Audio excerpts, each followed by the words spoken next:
The Steelers, they have tougher competition this weekend, and backup quarterback Landry Jones told his team, don't panic in the wake of Ben Roethlisberger's injury. The Steelers were told by orthopedic surgeon Dr. James Bradley that Big Ben could be out 4 to 6 weeks based on what he saw during the procedure on Monday. Sources told our Chris Mortensen Landry Jones will start when Bill Belichick and the Patriots come to Heinz Field Sunday.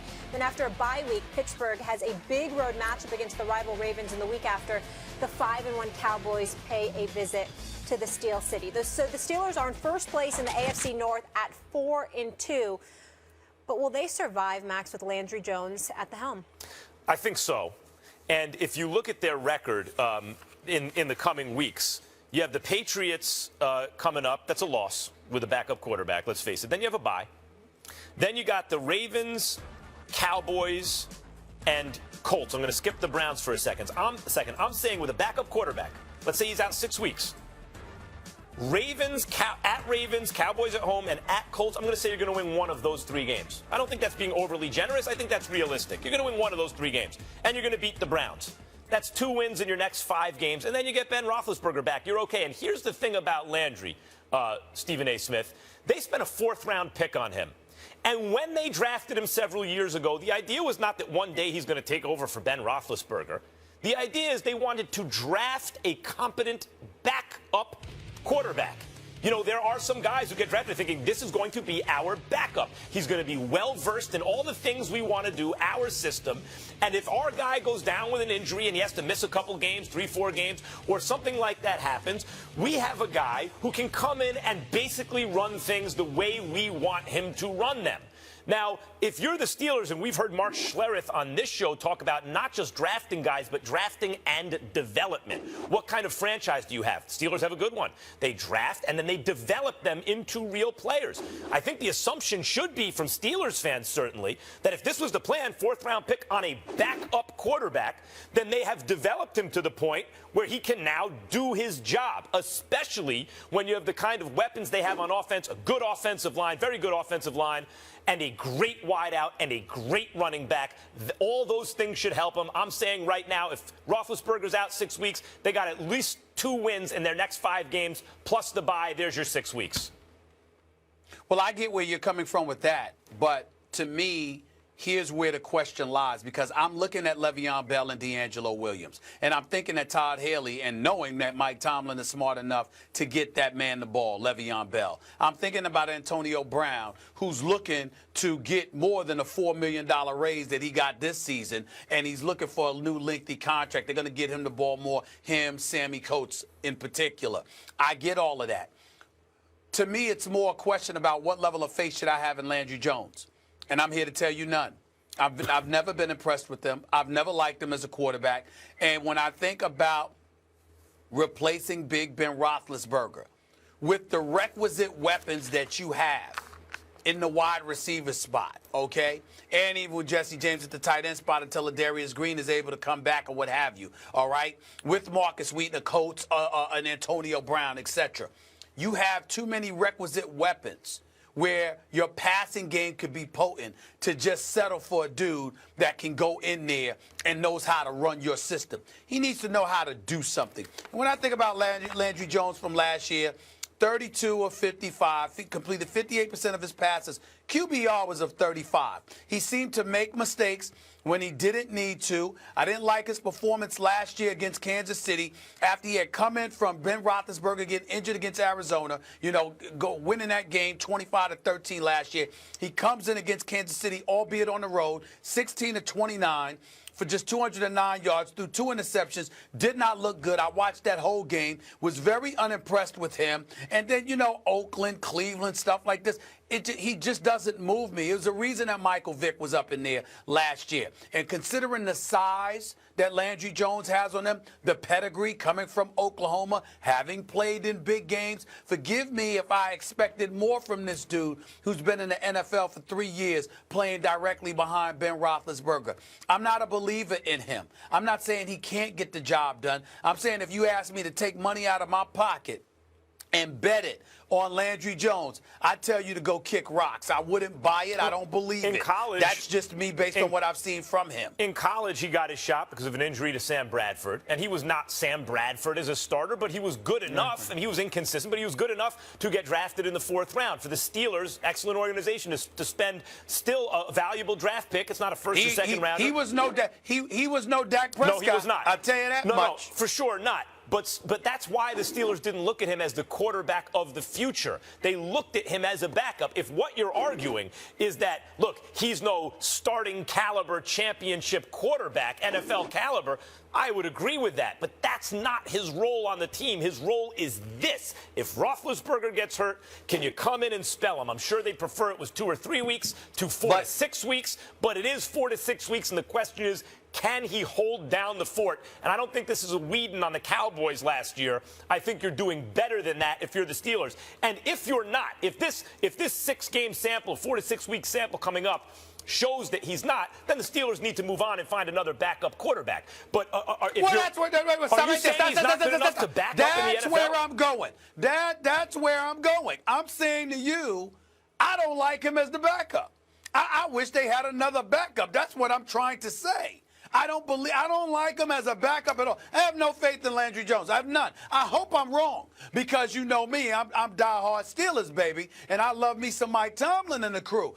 I don't believe in Landry Jones at all. I have no faith in him. To me, the only way the Steelers have a shot to win this game is if they run the ball 50 times.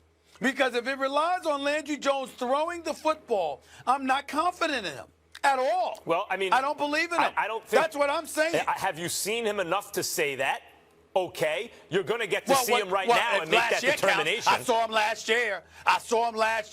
I wasn't impressed. That's the only time he's really played. Yeah, and so if you're asking if I've seen him enough, I mean, I can only go by what I saw, which was last year, and I wasn't impressed. And he wasn't very impressive. But I'm here to tell you that you got 2 wins in your next 6 weeks out of 5 games. And for this Steelers team, that should be enough. That's holding down the fort more or less until Roethlisberger gets back. If you win 2 and lose 3, that puts you at 6-5. I don't like that. Well, I don't like you'd that. like to win every game. Not with these weapons. But this is the reality. Not with these weapons. I'm saying not with these weapons. Not with these weapons. You should, if you had a quality backup, you could win more than 2 games over the next 5, in my opinion. By the way, last year he threw a couple touchdowns to Martavis Bryant, who he doesn't have now. But he still does have Antonio Brown and Le'Veon Bell and an offensive line. If you have that, you should have enough to beat the Browns and maybe the Colts or the Cowboys or something like that. And he told everyone, Stephen A., don't panic. So don't panic, okay? Who? Who said that? Landry Jones. He told his team, don't panic. Landry Jones. Hold it. Landry Jones actually had the nerve to have a quote? Yeah, he's calm. Who gave him permission? Who gave him permission? Who gave him permission to talk? Who gave him permission to talk? I mean, don't panic. I mean, we're very worried about Landry Jones. The nerve. How about just going out there and playing? Don't panic. The New England Patriots. It ain't like the Cleveland Browns or somebody coming into town. The New England Patriots are coming into town. Tom Brady is coming into town. And this man is telling us don't worry. What backup quarterback is going to beat? No which backup quarterback is going to beat Tom Brady and the Patriots? What backup quarterback in the league is doing that? I'm saying you may not know if you get the ball to other people. We know what Landry Jones is, I think. Let's see. I'll do that. But I'm just confessing I'm not very confident. I really am not. Not in him. All right. Not in him. I'm just not. All right, enough from you two. Let's take this to the streets. With Big Ben expected to miss a month with the Steelers, will they still make the playoffs? Go on Twitter now. Cast your vote. We'll share those results a little later in the show. How does he handle the big moment? You have to take everything into consideration. Oh, for what? Come on, dude. He sued everybody. Yeah. Everybody. Now we have to watch what's actually happening. USA. I'm good. In the same game that Ben Roethlisberger tore his meniscus, Bart Scott, a former NFL linebacker turned CBS football analyst, made a comment at halftime calling Big Ben a, quote, drama king. Roethlisberger responded in comments to the Pittsburgh Post-Gazette. What did I do to deserve that? All I've ever done is keep playing and keep my mouth shut. You just have to shrug that stuff off. But I would tell him to go see John Norwig, our trainer, and check out my medical file. It's pretty thick. You can't make that stuff up. Mark Schlereth here with us. How are we doing? I'm doing great. How are you guys? We're good. Good. How do you feel about these comments? Yeah. Fair or foul? No, I think they're foul. I mean, I think you look at the history of Ben Roethlisberger. Ben Roethlisberger has played injured. The one win that Landry Jones has when he's replaced Ben Roethlisberger, if you remember, he got hurt like in the fourth play of the game, and Ben Roethlisberger came back off the bench injured to play that game. I remember a game several years ago where Ben Roethlisberger had his nose broken against the Baltimore Ravens. You remember that? Where he has, and they're saying, no, there's nothing wrong here. His nose is on the side of his face. Yeah. He looks like this. They're like, no, he's fine. It didn't break his nose. He actually breaks his nose, and he goes back in and plays that game. So there is, I mean, the guy has been hurt. There's no question about that he's been hurt. With that said, the guy has shown up. The guy has played. The guy has played injured. The guy has played through pain, all those things. Yeah, drama king. Drama king in the sense that he'll lead you on a fourth-quarter comeback. That's dramatic. Of course, and Roethlisberger, what is he, not a tough guy? Of course he's a tough guy. Right. We saw that from day one. But fair or foul, I don't even think it's really an issue of that. It's not correct, but is it foul? Look, Bart Scott, Baltimore Raven, period. You have to take it with a grain of salt. The really good franchises with real rivalries will train those players up in the culture of those rivalries and will make an imprint that lasts forever. Like if you talk to like Andy Pettitte today, he hates the Red Sox. That's the way you are brought up in the culture of that organization. Wisconsin and any one of those Big Ten rivalries, Michigan and Ohio State. That's the way it is. So when you have a former Baltimore Raven who's been through those battles commenting on the quarterback and it was his job to go get that guy, and that guy used to beat him in big games, and well, you got to take it with a grain of salt. Consider the source. Is it true? No, but it's a Baltimore Raven. Right. But that's why it's foul, because it's not true. Go ahead, Steve. But not only is it not true, that's not only is it not true, that's not something that you take with a grain of salt, and here's why. First of all, I know Bart Scott. He's a friend. I respect the hell out of him. Let me put that out there just in the interest of full disclosure. But I respectfully disagree with him here because we're playing in a day and age where every excuse under the sun can be used for guys not playing. And here's a guy, Ben Roethlisberger, that last year when he missed 5 starts, it was the most starts he has missed in any season in his career. And we all know the bevy of injuries he's been subjected to. We've seen the hits that he has had to absorb. He's 34 years of age. He's never missed more than 5 games in a season, which was last year. Prior to that, it was 4 twice. 1 year, 3. That was about it. He's been Mr. Reliable despite the punishment that has been inflicted upon him. So if you are a Bart Scott and you look at today's NFL culture, it's not that it's a big deal. Don't get me wrong. It's not like he went out and called them something, far more incendiary or anything like that. So I want to put it in its proper perspective. But I also want to say that Bart Scott is a rough rider. He's one of those dudes. He's hardcore. He comes at things that way. That's the way he played to some degree. Correct me if I'm wrong, Schlereth. So the point is, knowing that and knowing how the game has transformed and how relatively soft the game today is considered to be compared to what it once was. And to watch Ben Roethlisberger withstand the test of time all of these years just by showing up and being out there and absorbing punishment in ways that most other quarterbacks have not been able to. It was surprising to me that there wasn't a greater level of a respect and appreciation for the football player that Ben Roethlisberger has proven to be from somebody like Bart Scott, who is quick to point out how soft somebody is, and he's usually right when he says it. It's just surprising to me. No, it surprises me as well.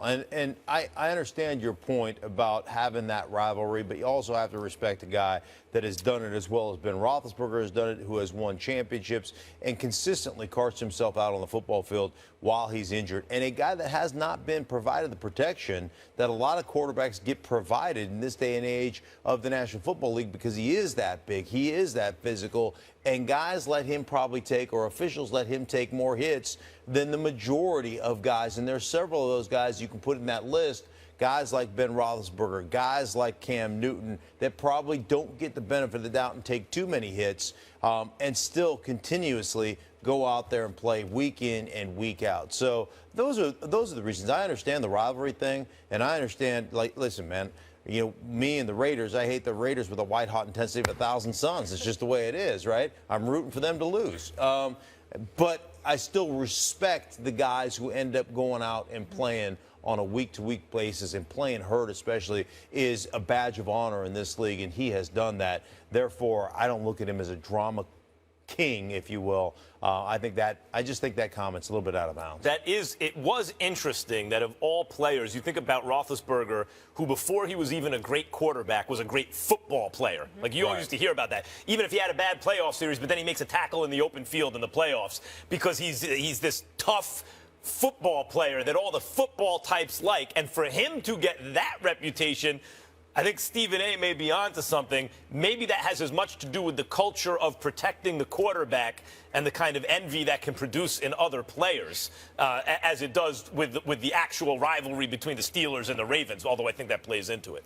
No quarterback extends the play better than Ben Roethlisberger. No, and I think there's a great point there that defensive players, you know, have a certain disdain for the quarterback position, because you do play in a red jersey. You know, you're not allowed to hit those guys. And you know, you want to talk about drama kings. I mean, there's a bunch of quarterbacks that are begging for flags every time. I mean, if you even look crossways at a quarterback, they're begging for a flag, and oftentimes they're getting it. I don't see Ben Roethlisberger doing that on a consistent basis. Let's also put into perspective the job that Bart Scott has now. He is a commentator, and you do have, and I don't want to speak out of turn, Slereth, you would know this better than me, but, you know, I always try to reach out and help brothers in this industry, white, black, otherwise, they're my brothers. I always try to help anybody that wants to get in this business and wants to do well. Anything that I can do to help, I wouldn't hesitate, Bart Scott included. But I do find that you have some players that are highly reluctant to be overtly critical, and then you have some other players that want to be very successful in this business and don't hesitate to do so because they're trying to be successful in this business. And my whole point is, just be real. Be real, true, and authentic to who you are. And if you're Bart Scott, I just find it very, very difficult to believe that when the word drama queen comes into the equation, Big Ben Roethlisberger is somebody you would be thinking about. With the injuries that he has absorbed and the things that he has played through, I find it very difficult to believe that that's the dude that you would attach drama queen to. That makes no sense to me. 100%. The only drama king he is what you described as earlier, the dramatic moments. Coming up next, Mark, thank you so much for being with us. We appreciate it. My pleasure.